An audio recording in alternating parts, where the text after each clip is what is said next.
Hello everybody and welcome to Absurd Hypotheticals, the show where we overthink dumb questions so you don't have to.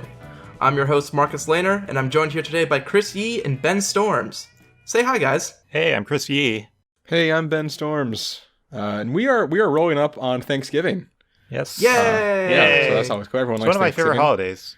It's a great holiday, right? Because it's food. It's all food. It's food and family. It's Yeah. it's really all that matters. It's good, So I don't know about you guys. I am traveling for Thanksgiving this year. Yup.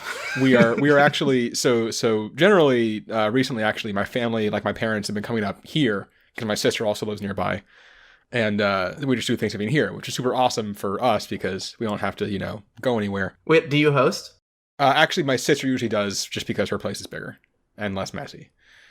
But this year we're actually going down to Florida for Thanksgiving because my sister just got married, and there were some people who couldn't come up for the wedding, so we're going to go down there and do a whole shindig. But what's exciting is that we're actually, me and her husband are we're all flying down on Thanksgiving, which is going to be interesting. How many loans did you have to take out to afford that flight? Oh no, because we're going on Thanksgiving, it's very cheap. You misunderstand. Yeah, because like everyone wants to be there before Thanksgiving. Yeah. The day before is crazy expensive. Thanksgiving is cheap. Morning of? Like in the morning too? Yeah. Huh. I would have thought like afternoon flights maybe, but like morning flights would still be expensive. No one wants to be traveling on Thanksgiving. For the people that only want to like spend the least amount of time possible with their family. See, most people like their families. I've never had to travel on Thanksgiving because all my family is like here. Yeah, that sounds convenient. Sounds pretty nice. It is. It's nice. I'm just really wondering how weird the airport's going to be on Thanksgiving. Because like the thing I keep coming back to is like, there's always like restaurants in the airport. They're going to be open still. How sad is it going to be, like, if you are working in an airport restaurant on Thanksgiving? Ooh. No, even worse, you're traveling and have to eat your Thanksgiving dinner at an airport that someone who is almost just as sad is serving you. Nothing like some good old Thanksgiving chilies to go. Yeah, give me that Nathan's hot dog while the time ticks on. Yeah, so that'll be fun. I don't know. You guys do anything fun, or? I'm heading down to my family. I'm also traveling. I'm driving from the second busiest city in the Northeast, Boston, to the busiest city in the Northeast, New York, with the side trip to the third busiest city, Hartford, in the middle. Stop living in busy cities. So the traffic situation is going to be bad. In years past, my typical 4-hour drive from Boston to where I go in New York has been 6 to 7 not on Thanksgiving, like Wednesday evening, like on like either way early Wednesday or like Tuesday evening. 6 to 7 hours? Yeah, a straight drive. And so then I think this year I might get stuck going Wednesday afternoon, which is going to be the worst traffic, which I don't know how it gets longer because you only move like 20 miles an hour all the way there. I had to do that once when my parents lived in New Jersey, go like Wednesday afternoon. And there happened to be a wreck on 90 as I was going out that literally stopped traffic. So I got slowed up an hour and hit Hartford at rush hour. And the normally, 3 to 4 hour drive was, no joke, 8 hours. Yuck. If only you had something to entertain you on your drive, like a really cool podcast. I mean, for me, I just jump on the subway, home in 20 minutes. I'm good. Sounds nice. Yeah, fuck off. I'm thankful that... Fuck off, Chris. So, I'm going to dive right into question number 1 here. What if every meal was Thanksgiving dinner? And by me jumping right into it, I mean Ben, jump right into it. Yeah. So to sort of go into like details on our plan for this, we said you can't just eat leftovers. You got to make it fresh every time. That's important because that's what Thanksgiving dinner, like obviously part of Thanksgiving is eating leftovers. But Thanksgiving dinner itself part of is after always Thanksgiving. Fresh. Exactly. Yeah, like capital T, capital D, Thanksgiving dinner. Exactly. Yeah. So not just your dinner though. All meals you eat, including snacks or anything, have to be Thanksgiving dinner. So basically the first thing that came to mind for me was just how badly are we going to fuck ourselves up by doing this? Fuck ourselves up in which way? Right, exactly, yeah. What particular way are we going to die from doing this? So, and sort of like a good baseline idea of what we're looking at here. The first thing I looked at was just like, how many like calories people generally eat at a Thanksgiving dinner. Apparently, typically it's about 3,000, which is, about 1.5 times like the sort of standard day's worth of food. Or like 1/5 your standard day if you're Michael Phelps. Right, exactly. But most of us, sadly, are not Michael Phelps. I know, the tragedy that we cannot all be the swimming man. Apparently, it can go all the way up to like 4,500, so like a one Michael Phelps meal. And obviously, those numbers aren't going to be just like straight slap down and go from there, because people will, in theory, binge less, eat less. Jesus. Binge less, eat. Boom. Binge less, eat. Nailed it. Because, they'll be doing this all the time. It's not like a special event. But let's sort of go through like food by food. How's it going to go for you? So obviously you got to start with turkey. Turkey's actually not bad. It's mostly kind of like pretty lean protein, which is a good thing. The skin has some like saturated fat, which isn't great, but it's just going to be one of actually, honestly, the healthier things you're going to be eating is your roast turkey. Stuffing is bad for you. Don't know if you guys know this. No, don't tell me. Enough with your lies. Yeah, stuffing actually is pretty much, in case you hadn't really thought about it, really just like bread soaked in like meat juice with sometimes like processed meat thrown in as well. You'll put in some, like fucking celery. That's not gonna hide things, guys. That doesn't make up for it. That makes it healthy. It's a salad now. You've only made it sound more delicious, Ben. Oh no, it tastes amazing, but it is not good for you. Sweet potatoes are good for you. That's kind of it. I mean, yeah, sometimes they'll like caramelize or something, and then they have more sugar, but for the most part, sweet potatoes are actually good for you. So hey, you got that going for you. Green beans. Green beans are actually really good for you. The problem that you hit is that generally at Thanksgiving, you don't just have green beans. It's green bean casserole. You have green bean casserole, which is, it's basically just green beans, but you dump a can of cream of mushroom soup into and top with like fried onions. Which makes it better. That sounds good. Onions are also another vegetable, adding to the healthiness. I mean, so are it's they? like Ignore the fried part. a double plus. It's like healthy plus one. Yeah. By the way, so it turns out, actually, I found out while doing this, this was actually just like invented by the Campbell's Soup Company to make people buy cream of mushroom soup, which makes sense because without something like this, why would you ever buy cream of mushroom soup? Like, that's not good salesmanship, guys. Cream of mushroom is not a good name. The Hallmark method of just inventing a holiday tradition and just being like, this is what people do. What are you talking about? Oh, yeah, definitely. Or, like, like Santa Claus. Boom. Done. I'm destroying all of your holiday traditions right now. This is great. One that I ran into, apparently... Okay, I'm going to have to ask guys on this. Is Brussels sprouts a part of your Thanksgivings? Yes, a big part. Brussels sprouts are delicious and amazing. Not usually for me, but I know they're like a Thanksgiving thing. So somehow I never like picked up... We don't really have them at Thanksgiving. I think just because none of us really like Brussels sprouts. I mean, I like them now, but when we were kids, obviously my sister and I didn't like them because we were children. And apparently it is a big Thanksgiving thing. And I just completely missed this, apparently, for all these, all these years. So Brussels sprouts do add an interesting dynamic to the Thanksgiving meal. Yeah.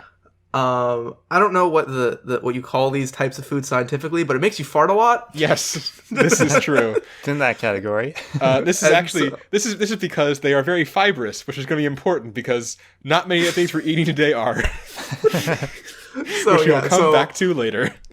Yeah. So always in my family we have we make some mean Brussels sprouts. There you go.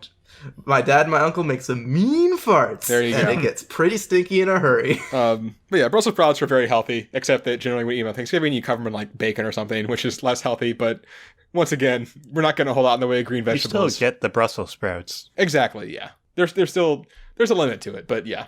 Mashed potatoes, not healthy. Don't kid yourself, guys. That's not a vegetable. That's a starch you just cover in salt and butter and milk. I don't think anyone thinks that mashed potatoes are healthy. There are definitely some people who try to fool themselves into it. That counts as a vegetable. Yeah, maybe. It does not. How bad is just like a potato for you? I realize I don't know where potatoes fall on the healthy, not healthy spectrum. They're not great. They're not great. They have like potassium, I think. They're like neutral bad, I guess. I mean, they're like bread, but yeah, I'd say they're closer to bad than good. Yeah, I would agree with that. Like if you just ate potatoes. Like it's probably a better starch than like bread, but it's still just like a starch. It doesn't do a whole lot for you. Okay, keep going. Yeah. I've informed myself about potatoes. There you go. We learned something today. Cranberry sauce, very important part of Thanksgiving. I mean, I guess it's technically a fruit. Really the only fruit we're getting here. But obviously add a bunch of sugar to that, so, limits. Gravy is just like the fucking worst thing for you guys. Think about what gravy is. If you actually make like real gravy, it's basically just thickened like turkey runoff. And you put bones in to make it taste good. I guess I never really thought about like what gravy actually is. Yeah, it's either a sodium full packet that you just like mix water into, or it's just literally like the stuff that drips out of a turkey. That sounds good. Not ideal. I mean, delicious, but not ideal health-wise. And then finally, obviously, dessert is pies, which just, like, lol. So if gravy is turkey drippings, and then you pour gravy back on the turkey, is that, like, revenge? I think it's more like just, like, a gentle reminder of what it could have been before you devour it. So that's sort of how our foods look, which isn't ideal. What's going to happen to you? So, one, vitamin-wise, you actually don't do that badly. I was really surprised about that. I was kind of expecting you to be missing, like, some key vitamin. But I think as long as you eat a bunch of, like, sweet potatoes and enough of the green things that are available to you, you're probably going to be okay, really. But, like I mentioned multiple times, a lot of these things have a lot of sodium. Sodium's not good for you. I don't know if you guys know this. So you're going to get kidney stones, which isn't great. You're going to get high blood pressure, which is also not great. A lot of these things also have a lot of saturated fat, which also leads to heart disease, which is probably not ideal with also that high blood pressure you got going on there. Then also, you know, a lot of sugar between the pie and the cranberry sauce and everything, so diabetes is kind of a risk. And then also, you know, as we mentioned, really the only places you're getting fiber are, I guess, like the green beans and the Brussels sprouts. So you're going to have some not great poops going on here, guys. Not going to lie. Gonna have a poop problem. Haven't had one of those in a while. Actually, yeah, we really haven't. Have we on the show a poop problem hypothetically on the show? Not yes. not, let's clarify. Not but one of the three of us having actual real life poop problems. Right? Yes. Yeah, we kind of stopped making it a thing, so people might not understand. Yeah, if you haven't listened for a while, we used to frequently run into issues with poop. It's a whole and we called it the poop problem. The poop problem. Yeah, this is you knew what you were getting into when you started listening to this. Don't lie. And then also, fun fact, apparently, if you don't have enough fiber, it's tough to control your blood sugar if you have diabetes. So that's a fun little combination thing right there. So overall, we're probably going to be in the hospital a lot, which I just want to leave you with this sort of parting image, which is we're all going to wind up, you know, with like heart disease and kidney stones and stuff. We're going to be in the hospital for these conditions. And while we're there, they have to feed us. And the only thing they can feed us is more Thanksgiving dinner. Can they like stuff a Thanksgiving dinner into like an IV? Yeah, they just kind of like liquefy it and just inject it straight into your veins, which is only going to make whatever's going on with you worse. So, you know, not maybe the most ideal situation health-wise. Overall, surprisingly. We'll just go back to like pre-20th century life expectancies. Right, yeah. It's going to be fun. That's what I got. Marcus, what did you do? So, what I was looking into, if everyone's eating Thanksgiving dinner all the time, can we even keep up with the amount of Thanksgiving food that we need? So just like on a production scale side of things. So I was going to do it global, but all the stats I found were all for the United States. So I'm going to focus just on the United States with my numbers. And you can just multiply them out by a bunch to get to the world population. 20 times about. So on Thanksgiving, an average of 88% of Americans eat turkey, which is actually higher than I expected. Oh, wow, yeah. Actually, I guess that makes sense. And that translates to there's 46 million turkeys eat Thanksgiving. If 100% of people ate turkey every day, that would be 52.3 million turkeys. Yeah, I guess because you have to get a new turkey every time, right? Exactly. Oh, wow. So that's 52.3 million turkeys per meal. And just as a point of reference, there's 325 million people in the U.S., so one turkey feeds about 6 people. So you want to invite some people over, because I think you're gonna like maybe have like a rotating. I don't know how you're gonna figure out how many people you invite each time to each of your Thanksgiving dinners. Would you call it a rotisserie system? If everyone eats 2 meals a day. That was the correct reaction to that joke. How proud his voice was when he said that. That's 105 million turkeys that we need per day. So how much room do we need to house all these turkeys? the turkeys that you eat Thanksgiving are hen turkeys. They're they're smaller than the tom turkeys, which are the boy turkeys, by actually a good amount. Like the female turkey is like 15 to 20 pounds, and the male ones are twice that. They're like 35 to 40. Wow. So I went with shitty, horrible slaughterhouse conditions to see, assuming that this would be commercialized very quickly. Right. They mature a hen turkey in about 13 weeks from birth to slaughter. So you actually get 4 cycles of turkeys each year. So the 105 million turkeys a day over the whole year, divide that by 4, we're going to need 9.8 billion turkeys at any given time. So again, in the most tight, compact factory conditions, how much square footage do you think each turkey gets? I think of the size of a turkey. Like 5 feet? 5 by 5? No. No. This could be like a third of a square foot, or like a half a square foot or something. It is 3 square feet. Well, which is like underestimated. a 1.8 by like a 1.8. So not a lot of space. So if you just take that and you just take the 9.8 billion, multiply that by 3 square feet, you end up with 29 billion square feet of turkey space that you need, which is equal to 1,063 square miles, which is approximately the size of Rhode Island. I was about to ask, can you please translate this into a conveniently shaped state for me? So thank you for that. But this doesn't include the actual facility and everything that goes along with the turkey space. According to John C. Voris, the extension turkey specialist at the University of California Avian Sciences Department. That's a title right there. That's an impressive title. You need a minimum of 20 acres for a typical 50,000 bird facility. So doing some unit conversions, that brings us to 3.9 million acres or 6,200 square miles. So 6 times more. So what you're going to actually need is something about the size of New Jersey. Okay. So my plan is we just repurpose New Jersey. It's now Turkey Town.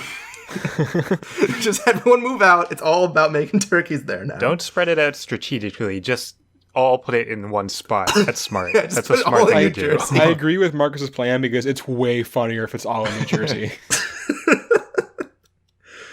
And so that's the amount of turkey that we're making. And it's actually, just one state isn't too bad for all the food production. Yeah. This is actually only about 30 times more turkey than we're already making each year in this country. Oh, wow. That's actually absurd. Turkeys are number 4 protein. A lot of it goes to the deli meats. That's where you don't notice it. It's not like everyone's buying turkeys to make sandwich. Thanksgiving. All the sandwich slices. That's what happens to all the toms, is they get sliced up. That makes sense. But moving on to the rest of the Thanksgiving meal. There wasn't too many places that I thought would be choke points as far as like production goes, because you don't need that big a portion for a lot of these things. I considered potatoes, mashed potatoes. So mashed potatoes figure about half a pound of potatoes per serving. So you need a pound of potatoes per day per person, so you need 325 million pounds of potatoes per day. So that gives us 118.6 billion potatoes that we need to grow each year. Currently, we make about 44 billion, about a third of that. But just doing what I did before, the amount of space we need to make all these potatoes is 1,600 square miles. So you have 2 options. Oh, I'm sorry, it's not 1,600. You need an extra, 1,600 is how much potatoes we do now. You need an extra 2,700 square miles. So you can either take Delaware and Rhode Island and make them potato palaces, or pick your least favorite half of Massachusetts and use that. I got 2 more here. I looked at cranberries. You don't need a lot of space for cranberries. You only need like 270 square miles, which is basically nothing. Doesn't it all have to be flooded though? Yeah, that's what I was going to talk about, was how you actually harvest cranberries, if you've ever seen that. It's a big pain in the balls to go to each bush and like pluck off all the little cranberries. So what they do is they build a like dirt mound like in a square all the way around their patch. And then they flood it with water, and the berries float. So just the buoyancy of the berries pops them off all the bushes. And then basically they have like 3 feet of standing water, and it's just cranberries floating everywhere. And you just skim the surface of the water to harvest them all. So that's the cool cranberry fact. Not too hard to make as many cranberries as you need for everybody forever. And then the last one I looked at was corn.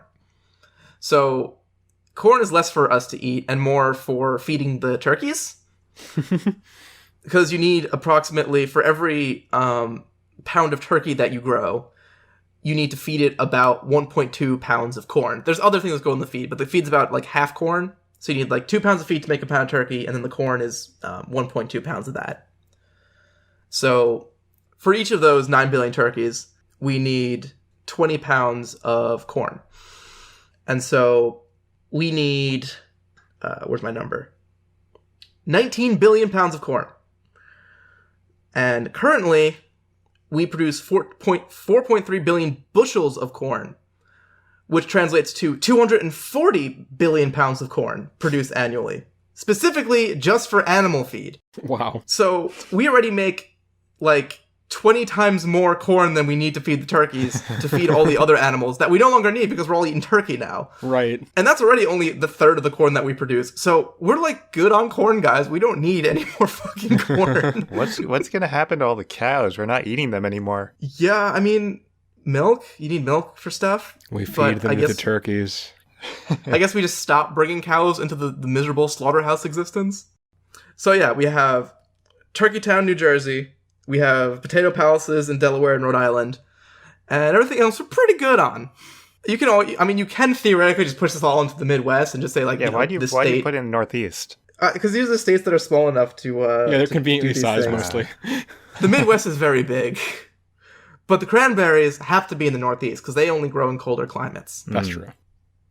So cranberries I have an excuse for, but I didn't name a state for them. Even Rhode Island was bigger than cranberry crevasse.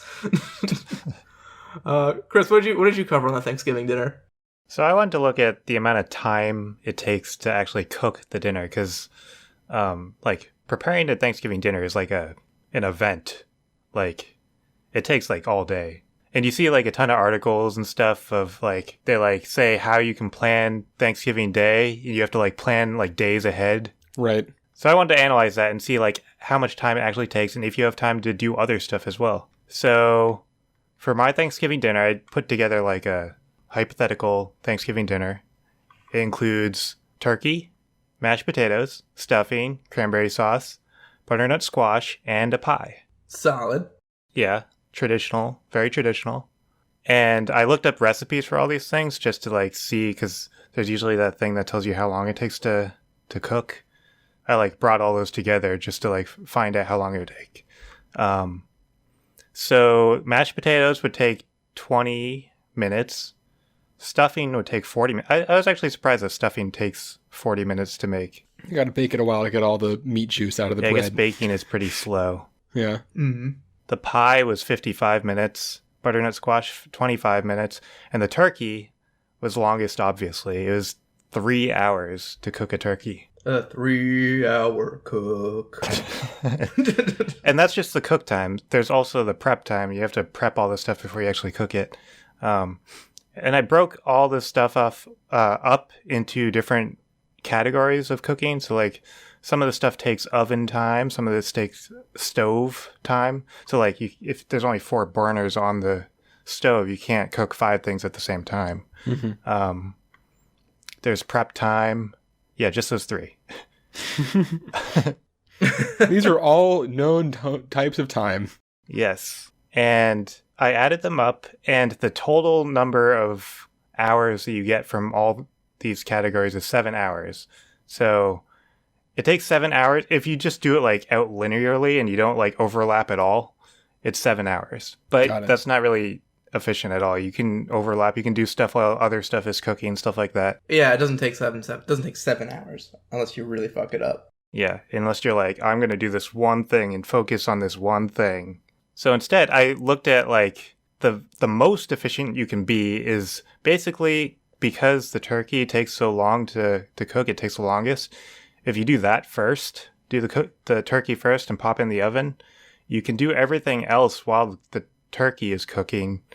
And like the most efficient you can get is if you finish everything before the turkey finishes, and the whole thing just takes 3 hours. I mean, that's the typical strategy, is to put the turkey in first and do everything else while that's cooking. Yeah. Mhm. And it does work. I went through all the hours and it works. So you can do it within 3 hours.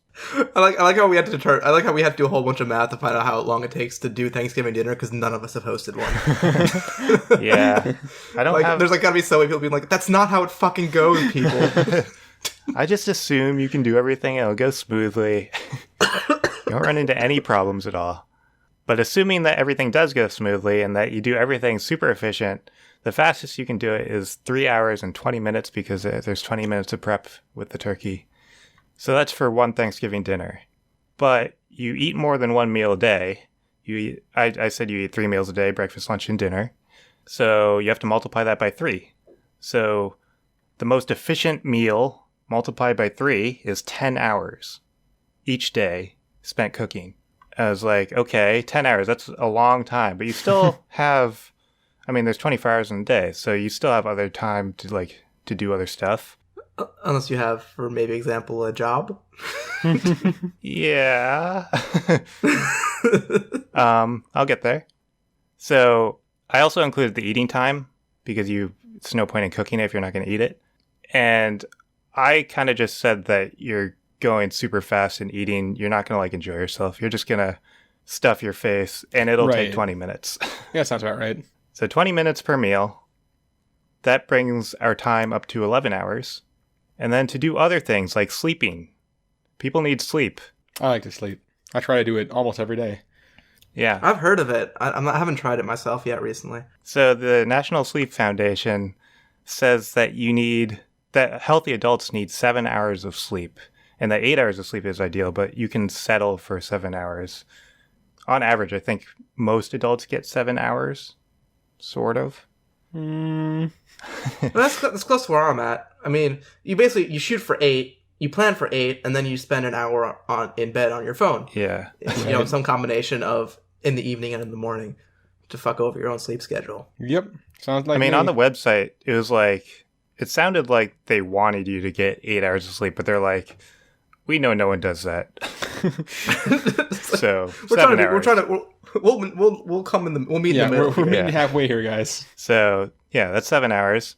So added up, that 11 plus 7 is 18. So we have 6 more hours to work with, and we need to have a job because we need to pay for all this Thanksgiving stuff. And it's obviously a normal work schedule isn't going to work because you only have 6 hours. But you can still work a 40-hour week if you just work on the weekends too. Oh my god, you've managed to make the life the worst again, Chris. I know. So yeah, you're just going to work a 6-hour day every day, 7 days a week. And then you're going to go home and you're going to cook, and then you're going to eat, and then you're going to sleep, and then you're going to go to work. And I don't know how your commute's going to work. I guess you just work at home. And you better be thankful you have a job. Yeah, because you have 0 time to spare. It literally adds exactly up to 24 hours. So, well, you got to be home because you got to preheat. You got to have the turkey in the oven for 3 hours. Yeah, so that's what I did. I added up numbers and realized you're fucked. Yeah. Oh man, that's too good. That's too good. That's too good. That's too good. Yeah, I'm supposed to do a transition here to the middle bit where we don't do it, where we stop the first question and go on to the second question, but my brain is literally not We're working. supposed to transition into ads. Yeah, so ads. This week's ads are home with family for Thanksgiving. Instead, enjoy these tunes.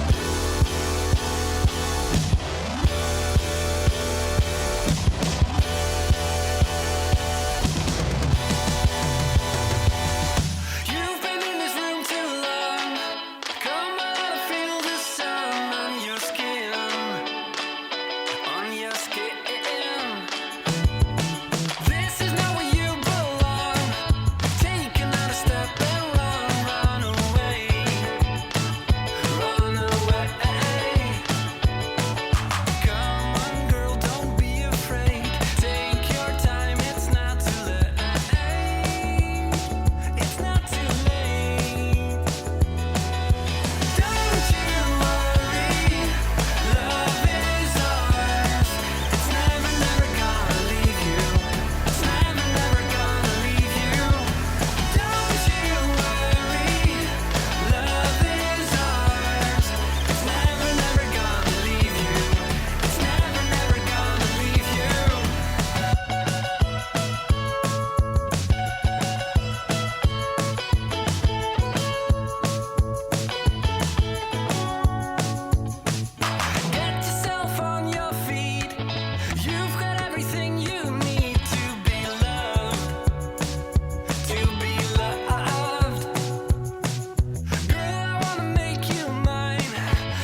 Hey, welcome back to Absurd Hypotheticals.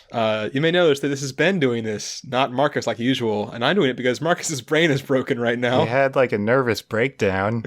It's pretty great, real fun, but the show must go on. I have the sick brain today, guys. I have like the minorest of colds. Like my throat was sore for a bit, and then I was like a little bit achy, but I didn't get any real symptoms. But like my brain has stopped functioning. Well, no, I was at work today, and I was like filling up my water bottle, and I'm holding the button to put the water in it, and like I zone out completely, and suddenly like the water's like overflowing from my water bottle. Oh no. And I'm like, well, fuck that. And so then I was going to make myself some tea to make my throat feel better, and go through the tea at the office, and they have like one left of like the good one that says like, you know, honey, lemon, ginger, honeydew melon, right? Curing, wonder tea.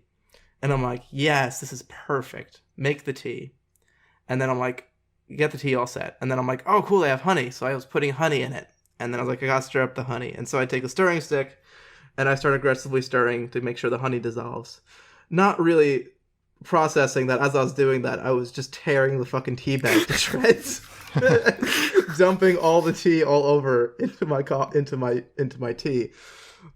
Which doesn't sound like a problem, but when it's not contained in the bag, it's terrible and undrinkable. Yeah, this is accurate. And so then I had to throw out the good tea and then make like a shitty green tea thing, which I don't particularly enjoy.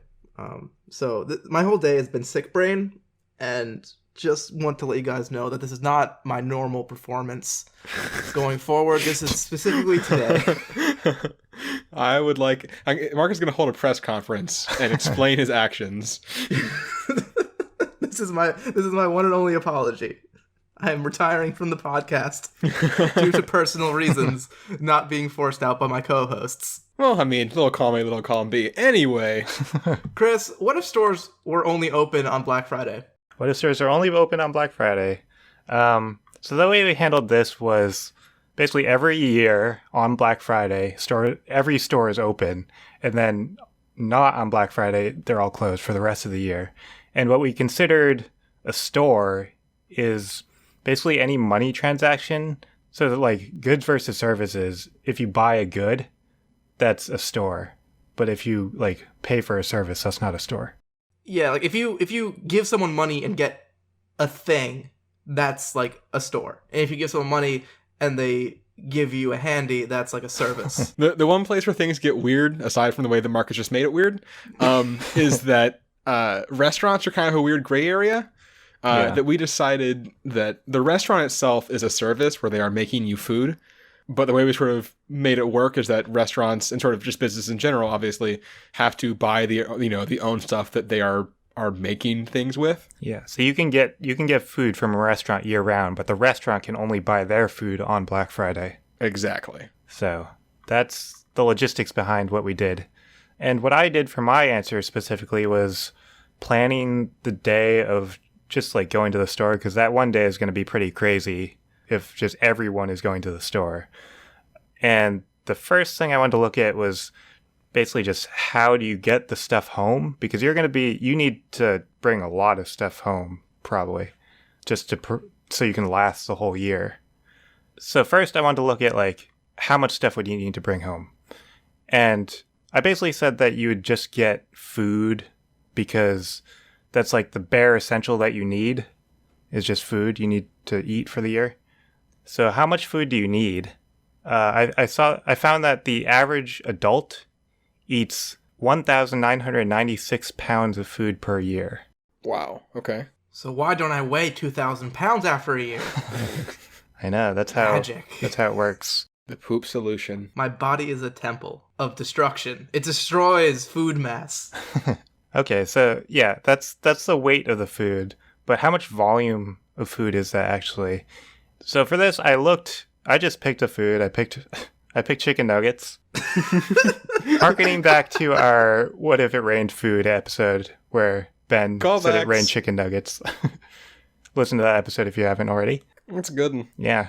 But I wanted to figure out like how much volume like 2,000 pounds of chicken nuggets is. So I searched what the density of a chicken nugget is. God, I love researching for this show so much. Did it come up? I hope it came up like in the Google auto answer thing, like where there's a little box. The first result that came up was actually a guy that did a study on chicken nuggets and like why they shrink when you deep fry them. Apparently they shrink when you deep fry them. That makes sense. He did find that the density before you fry it is 61 pounds per cubic foot, and that after you deep fry it, it's 67 pounds per cubic foot. So, yeah, there's the density. I found it. It was pretty easy to find, actually. So, yeah, chicken nuggets do, in fact, have a density, guys. So, I was assuming that these chicken nuggets are not deep fried because you're going to buy them, like, not prepped or anything. Pre-cooked. Yeah, not pre-cooked. Pre-nuke nugs. So, that comes out to 29 cubic feet, which actually isn't that much. That fits in like a pickup truck. So nice. a pickup truck of chicken nuggets per person lasts the whole year. And I was assuming that you have like a family of 4. So you multiply that number by 4, you get 116 cubic feet. That's how many chicken nuggets you need to sustain your family. That number seems higher. Yes, it is exactly 4 times higher. Well, no, I was like just in an abstract sense. Like 29, I was like, pfft. But like 100, I'm like, whoa. Ooh, that's 3 digits. Cool, yeah. Mark, you should be sick more often. Shut up. So I was like, okay, how are you going to get all these chicken nuggets home? So I started looking at the sizes of like U-Haul trucks, and a 10-foot U-Haul truck, I think they measure like the 10 feet means that the back is 10 feet long. I think that's what that means. I think so, yeah. Mm-hmm. Or tall? Wait. No, long. I don't know. I looked at a dimension chart before. Length? I don't remember what it said, but I think it means long. That would make more sense, actually. Well, because otherwise all their trucks would be the same size. If you just say 10 Right. foot, Yeah, they have 10 foot truck, then it's like 10 foot tall, and the next one's 10 foot tall, but twice as long. Yeah. So a 10-foot U-Haul truck, it can hold 60 cubic feet. So that's not enough. We need more. So a 15-foot U-Haul truck can hold 93 cubic feet, which is still not enough. We need to get bigger. But the thing is, I don't really want to get too big because you have to like deal with parking and stuff, and there's going to be like a ton of people on the street. It's going to be impossible to navigate. So instead of going bigger, what I said is just get 2 10-foot U-Haul trucks, and that'll be good enough. You have a family of 4, so you can split up into 2 and 2 in 2 U-Haul trucks. The parking is going to be so hard to find your U-Haul truck. Yeah, parking is going to be tough. Also, renting U-Haul trucks is going to be U-Haul tricky. trucks are going to be popular. They're gonna have a real big spike one day in the year. I mean, that first year that this happens, you can invest in a U-Haul truck and just buy it. It's probably worth it. I kind of love the idea of everyone owning a U-Haul truck and then like customizing the paint job to make it look different than all the other U-Haul trucks. Right. Yeah, I'm not exactly sure how the parking is going to work, but if you're lucky, you can get close. Because if you're not close, I don't know how you're going to hold all those chicken nuggets. But next, I wanted to look at exactly how crowded the stores are going to actually be once you get there. And I found a stat saying that 115 million people shop on Black Friday. I think that was a stat from like 2017 or something. Fuck. And that's about half of all Americans. So now that everyone is shopping on Black Friday, that number doubles. So it's going to be very crowded. So for this situation, I specifically looked at grocery stores just because I was looking at food. So there are 38,500 grocery stores in the U.S. So that means 8,400 people per grocery store. So that's a lot of people per grocery store. It'd be pretty tough to squeeze everyone in there. Well, the thing is, like, would there even be like permanent stores anymore, or would it be like voting where they just repurpose the schools? Oh, I will get into that. Don't worry. Okay. Shut my mouth. I've happened upon something clever, but someone else has before. So the average grocery store is 45,000 square feet.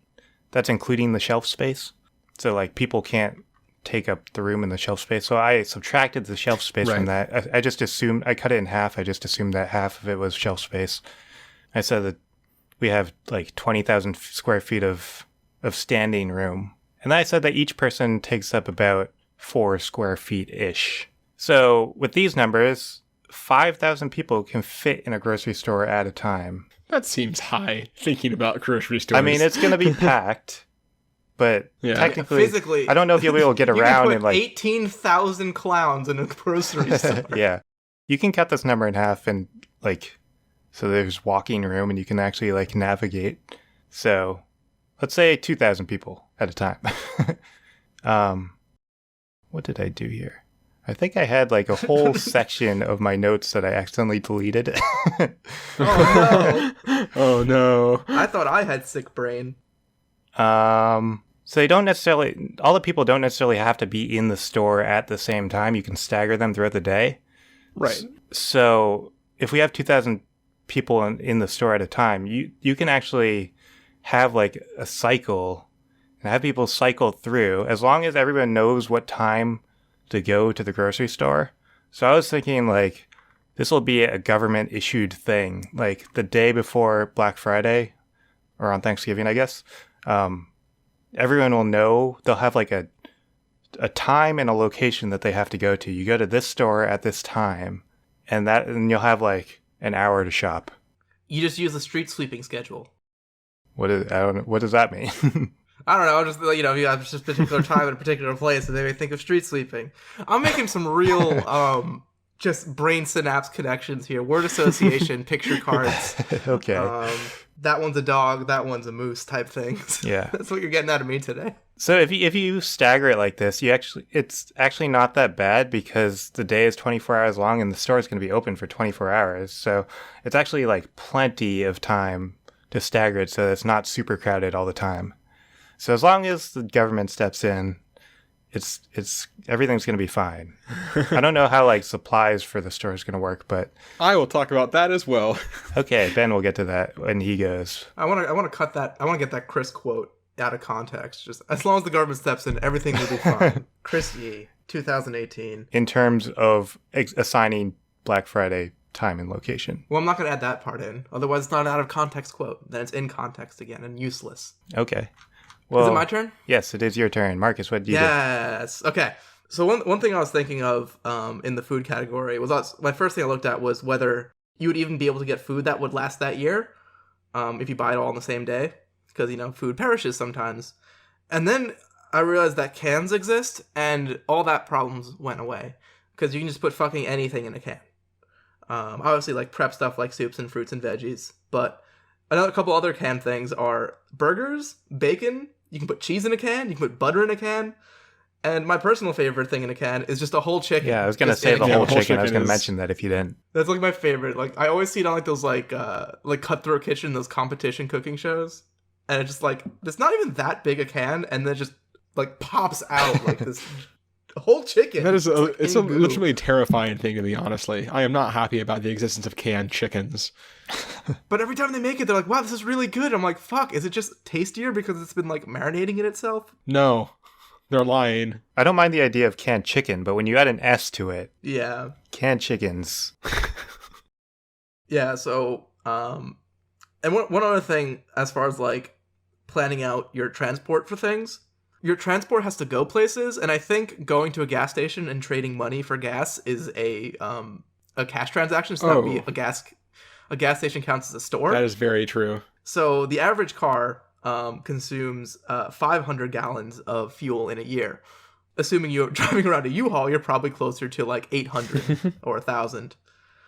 So say you're at 1,000, then per U-Haul truck, you're going to need 20 55-gallon drums of gasoline that I guess you just store in your garage and hope nothing happens to. That sounds safe. Really safe. Yeah, so there's definitely a few things that are tough to get on that day, and they're going to require some big transporting things, like, or if you ever want to replace any of the furniture in your home, I think you just go to Home Depot and get wood and just learn how to build things. Right. What if you want to go like holiday shopping or like buy something for someone's birthday that's like half a year away? Man, dude, you got to plan ahead for these things. Yeah, you got to really write it down. You got to buy every single holiday. You got to prepare for Valentine's Day. I mean, it's that, or you give people a lot of, like, macaroni necklaces and shit. Like, God, fuck, I'm screwed. It takes me, like, an hour to pick out a birthday card for one person, so...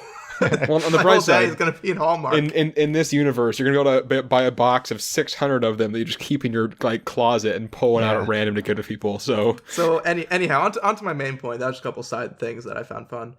The thing about stores is that you need a cashier to do the money thing. And you're not going to have cashiers because stores only open one day. It's not going to be like anyone's job is cashier. And people... Well, they'll just get paid like a lot, right? To do that one job? You can't even, because if you spend your day as a cashier, you will die because you haven't gone shopping. You can't buy anything. I think it is it's a like, you know the way people like hire more people for holidays. You hire people for this one day, pay them a lot, and you can only hire people who like are in a stable relationship. Yeah, I'll get there. Ben. Okay. I'll get there, Ben. You go with it. So my first solution for this was self-checkout, because you see that a lot of places now. There's a couple problems with that, though. One, while it sounds really convenient, it's actually super slow compared to people doing it. I don't have exact comparison numbers, so I just wrote down it's slow as fuck in my notes. Just because people don't know how to use it, or why? Yeah, and just it takes longer because it's not like someone who has because you have to scan it and then put it in the wait area for it to register, and then get the next item, and then scan it and then put it in the wait area to do it. And the cashier can just go beep, beep, beep, beep, beep, and get them all done. There's also a theft problem with self-checkout places. So my question is, guys, have you ever stolen anything or gotten yourself a quote-unquote discount at the self-checkout? I have not, but I can tell a story about watching someone do it. You know, the banana trick? The banana trick. I read about that. Ben, you want to tell I have seen it happen. So I was once at Stop and Shop, and I saw someone go through, they had a pretty decent cart of groceries, and they registered every single item that they had in their cart as bananas and weighed them and bought them for the banana by weight price. Every item? Every single item. And what's ridiculous, the machine, it says, weigh your bananas every single time. And somehow no one ever noticed. I read about it as just like, they'll take one item, like the steak they bought for dinner, and do the banana trick. Yeah, that's the every item. The traditional thing is, you get like a steak, and you get your steak and bananas and put them on, I think, at the same time and say it's all bananas. But no, I saw a dude literally put everything he bought. What if they check the receipt and it just says bananas? Weigh your bananas. Just over and over. Hey. And either they just didn't care or no one noticed somehow. So, depressing statistic here. They did some studies on it, and of people surveyed, over 20% of people admitted to gaming the self-checkout system. Really? Over 20%. And the study continued. So they tracked $21 million of self-checkout items. In that $21 million, $850,000 of items were stolen. Yeesh. Which is like 5% of like... So just like every time you would buy something for $100, like you just swipe $5 away from the cashier, and literally everyone does that. I mean, if you're on Black Friday and this is just like the day for shopping, maybe the stores just like account for that. They prepare for it. They know they're going to lose 5%. I don't think you can do it with the volume. I think it's even easier, and the stakes are higher, and it's going to be a bigger problem because like, I think you're tempted to do something when you're, dinging a bunch of things to self-checkout, and suddenly your bill's at like $95 and you still have half a cart to scan, and you're like, ooh, I didn't expect it to be that much. If you're scanning and your bill is at like $9,500 and you're like, ooh, gonna max out my credit card soon, guess everything else is bananas. I guess it's also easier to hide one chicken nugget out of like a billion chicken nuggets. Yeah, so I don't think self-checkout's an option. So you need tellers to do this. So here's the thing. If you are a single person, you cannot be a cashier because you will die. Right. Because you will not be able to go shopping because you no one will go like shopping for not you. Married, as in single. Yeah, single. Yeah. So I think the solution is when you get married, you get put into the equivalent of a super shitty jury duty pool. Oh my God, you draft cashiers. You draft cashiers. So I was thinking, you get in the pool, and only one person in each couple could be selected. Excuse me. And if your number comes up, you get a shift as a cashier. So the next question was, how many would we need and how long would their shifts be? So at Walmart, they actually, part of the employee things is for the cashiers, they actually track how many items they scan per hour. And it's like not a competition, but kind of like is a measure of employee performance. So like I was like reading these forums, like all these Walmart employees were like, yeah, I'm up to like, 1,200 items scanned per hour. And people were like, what, how? Like I try my hardest and I only get to like 700 or whatever. And then they compare about how busy they are. So in the busiest locations, it looks like the average time is about 1,000 items scanned per hour. That seems pretty high. I mean, it's per hour. hour. So, in a minute, it's like, a few, I can't math. Forget it. So say the average shopper, being very efficient because you have to plan this, gets 200 items in an hour, which I think is reasonable. Because if I spend like an hour at the supermarket and if I just like grab shit off the shelf, I think I could get to 200 items. And I think that's what I would need to survive for the year. So if the average shopper gets 200 items in an hour, and you need to scan, and the average person scans 1,000 items in an hour, about 1 in 5 people, one out of 5 of everyone needs to be shopping to check people out. So in the United States, about 50% of the people are married. And, cut that in half because half of all the married couples is 25% of the people are available to cover the 1/5 of people that need the shifts. Okay.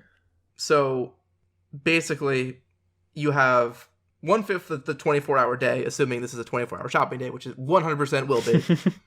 You need 4.4 hours of work. If everyone worked, you need 4.4 hours out of everyone.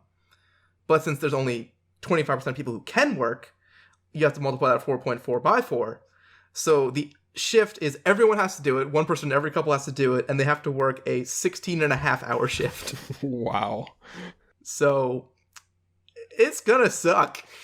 Okay, we can make this better. Hold on. Yeah, can't you just have more people work and have shorter shifts? No, because there's not any more people to work.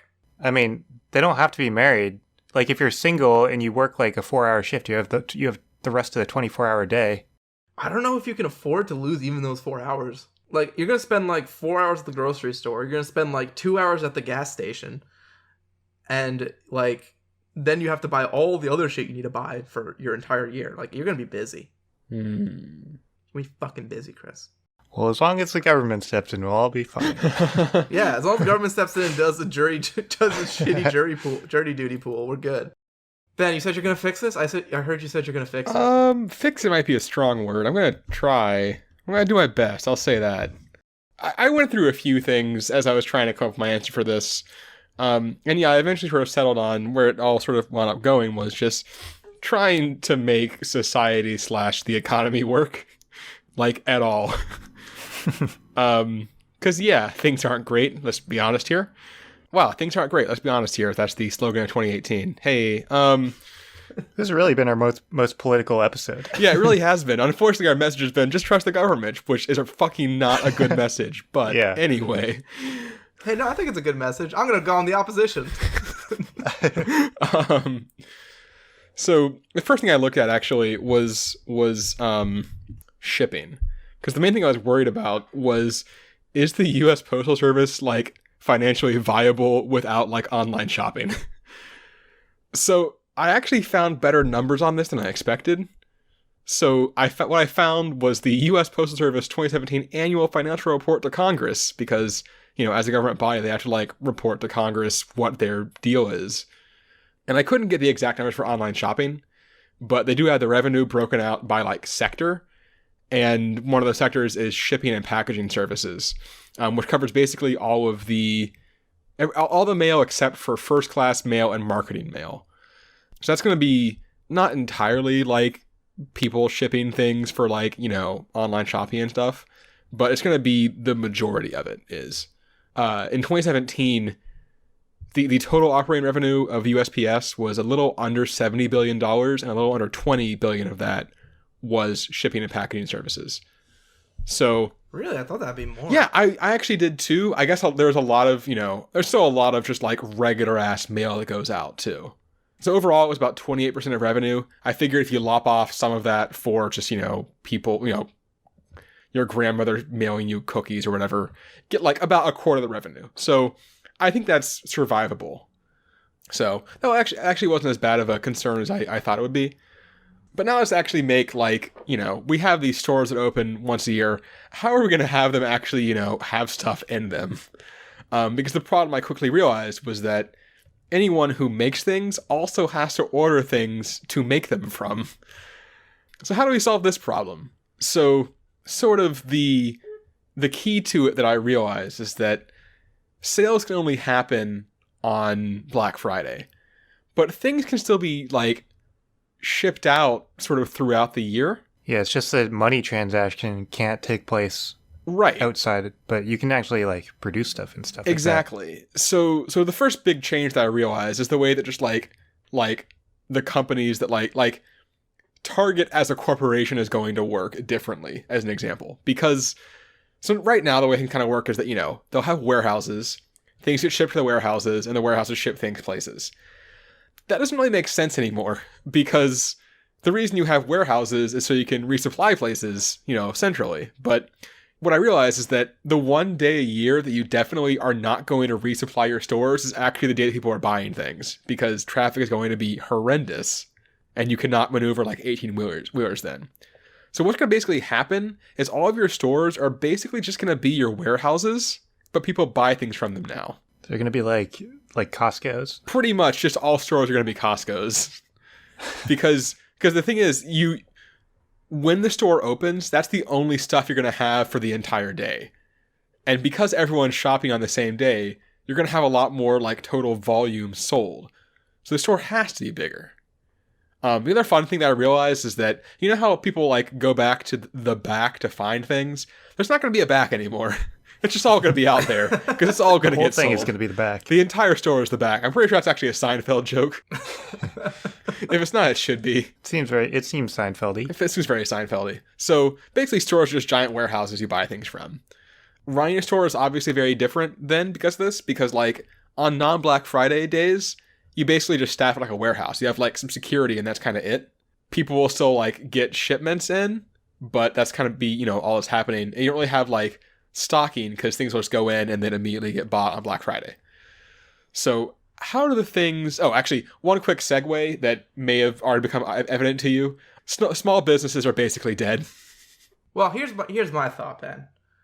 The small businesses no longer sell things, they sell services. So we're going to bring back the artisans. Like, they're going to have your local blacksmith and your local repairman and your local carpenter, and we're going to start using them much more heavily, because it's going to be like, my thing broke, I can't buy a new one, I have to go bring it that to is a very good point. That is a good point. Yeah. And I guess if you're going to have I guess I'm assuming like the carpenters will also like make furniture in their spare time and then on Black Friday sell it all. So okay, that works. All right, so there's how small businesses still work, but you're not going to have like 7-Elevens anymore, because the volume just ain't going to be there. Well, wait. Can it work? Can it work that the carpenter draws up a shopping list of what he needs to build, like a couch, and then he gives that shopping list to you during the year, and then you buy all the things, and then he builds Friday. it for you, and that's a service. And then later on the year, you non-money transaction hand him all the furniture pieces, and he builds a couch. Huh. And then you buy it on the next year's Black Friday. I think no. Oh wait, no. Here's how it works. I solved it. Okay, he sells you. All right, I got it. He sells you the plans for a couch, and with like a detailed shopping list for it. You go out and buy things on Black Friday, and then you book him to come put together for you at your place.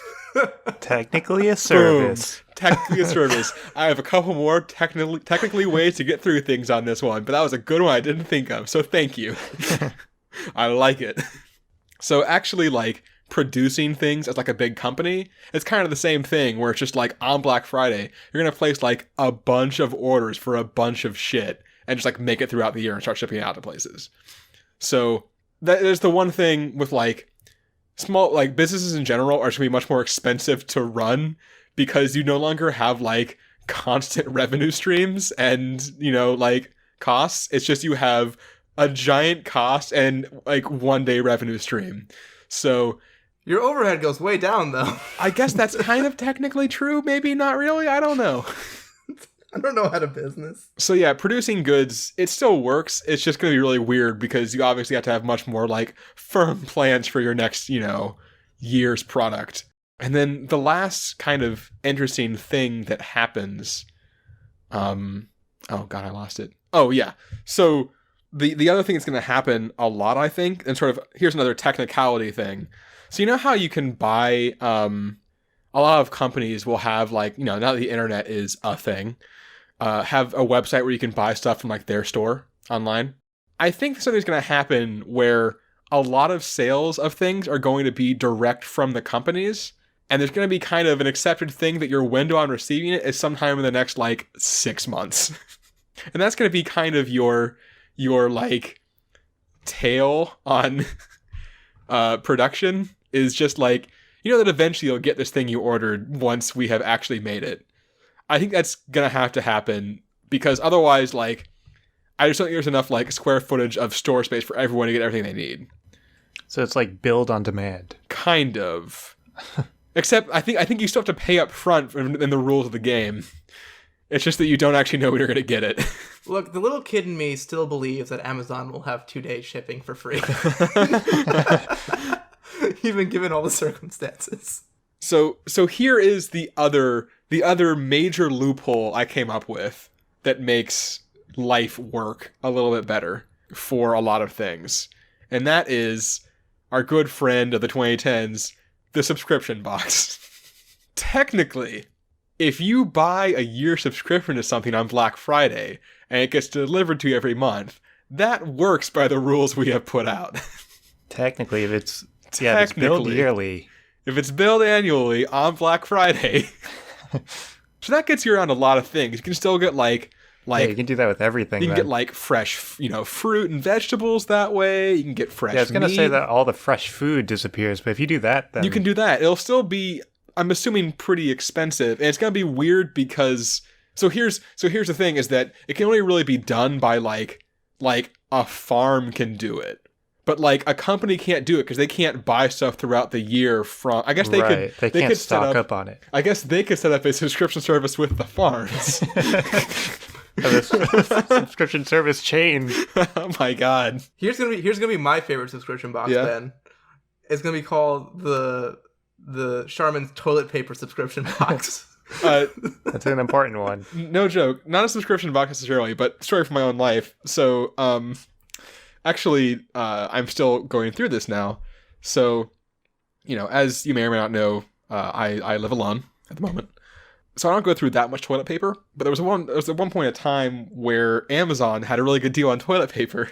And without thinking, I was like, oh yeah, I use toilet paper. That doesn't go bad or anything. I should just buy it. You're going to use it eventually. So now I have like something like 60 rolls of toilet paper just sitting in my apartment.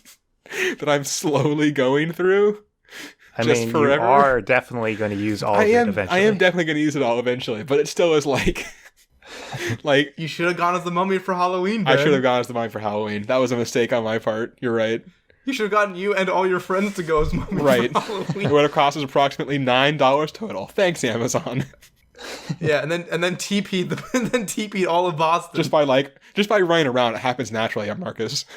So that's kind of most of my answer. It got pretty big, guys. I think it actually works better than I expected it to, assuming you kind of cheat by using subscriptions. Yeah, I like the subscription box thing. If you don't do that, I think it still actually works okay, but you do definitely have this weird thing where you will 100% have people order things online from Black Friday and then get them in February. Yeah, I mean, I think my favorite thing about it is that it's kind of like on my optimistic side. I'm like, people are gonna start learning skills again, repairing their shit. Right. We're gonna upcycle a lot more and not just throw everything out. And I guess it would probably save the planet. Your community garden is gonna be fucking hot. That is true. If you just buy a bag of seeds instead of buying a bunch of fruit, you can get some good results there. So here's a question, actually. Here's a very real problem I just thought of. You kind of need, for anything important, you need, to have, a backup one lying around just in case it, breaks in the middle of the year. Yeah, you gotta have a backup thing for everything. We didn't address this, but you can get fucked. Yeah, do you have, just, a inbox, hot water heater like in your garage at all times, and like fridge. I guess you don't really need a fridge as much anymore because you're mostly eating canned food unless you have a subscription box. So I don't know. Yeah, you like water boiler. Your toilet breaks. You're not in good shape. Well, that's what Marcus was saying, that like people that repair things, they can still repair things. Yeah, but sometimes things can't be repaired. Yeah. Yeah, like if your toilet like explodes, just cracks. Yeah, if like the porcelain just cracks, you're just done. Right. Someone puts a bomb on your toilet and explodes. Yeah, some little shitty kid spent half an hour of his one shopping day to buy some cherry bombs and throws them in your toilet, and explodes your toilet, and your toilet's just in ruins. You're fucked. You can't like go to your neighbor and be like, "Hey, could I have one of your toilets?" Right. I guess you can, but they'd be like, "No." I mean, someone. What if my toilet breaks? Maybe like as a community, everyone has one random ass thing that's really important. One guy has like a stove. One guy has a toilet. One guy has like an air conditioner. I don't know. And then like everyone has one of them. And if yours breaks, you get the one. It's like a timeshare for essential shit. I think you just end up mooching. Like if you fuck up your year plan, you just like move in with your parents like until the next That probably year works and too. try again. Yeah. And you explode their toilet. Oh no. But speaking of being a good community, we have now just recently a new-ish Facebook page group. Yay! Woo. It's not Absurd Hypotheticals, it's Absurd Hypotheticals, because we're all pals. All of And you because listening Ben in was us smart are enough to pals. think about it. I mean, I don't know if I would call myself smart enough to think of that. I thought of it. We'll leave any judgment out of it. Anyhow, on our Facebook page, either directly at Absurd Hypotheticals or through the Absurd Hypotheticals Facebook page, you can come and join our group, where we will have a bunch of discussions. We have some things planned, but basically is a place where you can interact with either fans or us directly, because we will be checking it out. We would love to hear from you. We'd love to talk to you. It is your platform to complain at us for all the things that we do wrong. Which is a lot. Many things. Pretty much everything. Most things. Yeah, one of the things I'm in the back of my mind right now is if we get enough people correcting us, maybe we do a corrections episode and retroactively fix all our episodes. Yes. But that doesn't happen if you go and talk to us. So come join our Facebook page. So go to www.facebook.com/groups/absurdhypotheticals. Perfect. Had to say it. In case they want to type it in manually and don't want to click the easy link in the description. Exactly.